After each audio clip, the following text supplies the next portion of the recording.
I've been a resident here for a year and a half. Last Thursday gave me 18 months. I am a survivor of human trafficking.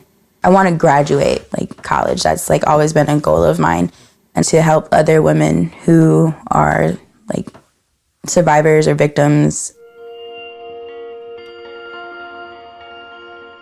In the United States, there are currently 57,000 persons enslaved. You put that number next to the number of beds that exist in the country, and the most recent number we have is 682. We're seeking to meet a need. When we opened our doors in 2015, there were 8 beds in Illinois available. We added 4 to that number.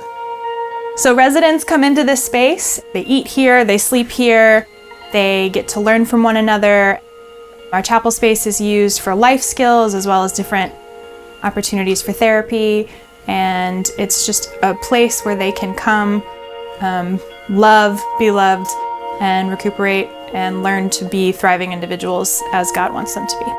We operate a full day of programming, workout classes, art therapy class. We are a nonprofit, and in today's society, we got to get creative. We had this idea of having a small business that helped to sustain Eden's Glory. A part of that is our social enterprise. Something that we stumbled into was making products out of recycled t-shirts to sell as a way of awareness about who we were, human trafficking in general. This is our original scarf made out of recycled t-shirts. It's small and yet it is tangible. It's a way of getting involved.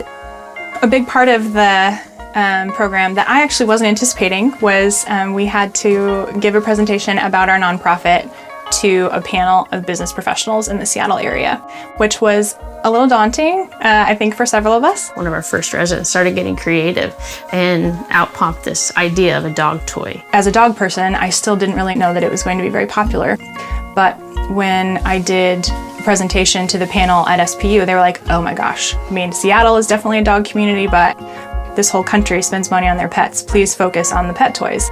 And I was a little taken aback. I wasn't convinced, but they were right. Anytime we would go to a show, anything like that, what's selling is our pet toys. She came back with big ideas. Let's think through manufacturing. Let's think through where are we selling the products? Are there pet stores that we could start selling them to? And that's a whole new level than we were thinking. We had the opportunity to write a grant. And specifically what I wrote the grant for was so our social enterprise space could be somewhere new. We've been gifted a space that needs renovating, which is what the seed grant was for. We'll be helping our program by giving professionalism to it, a cohesiveness. They don't have to think about their counseling, they don't have to think about their roommate or what have you. They can come to just a different mindset. We're in the before stage right now, but I know with the team that we already have that it will be beautiful. This is our future social enterprise space, which we're really excited about.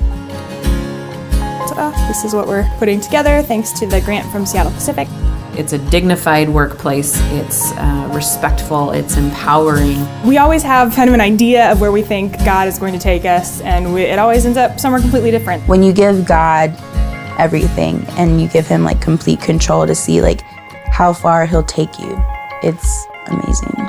Everyone is good at something. We've all been gifted with something that we're really talented at, so let's use that to glorify God. Let's use that to bring other people to freedom. I love the idea of, all right, let's bring everybody around the table, right? SPU's ability to do that is huge. It could take ministry even to another level, not just business.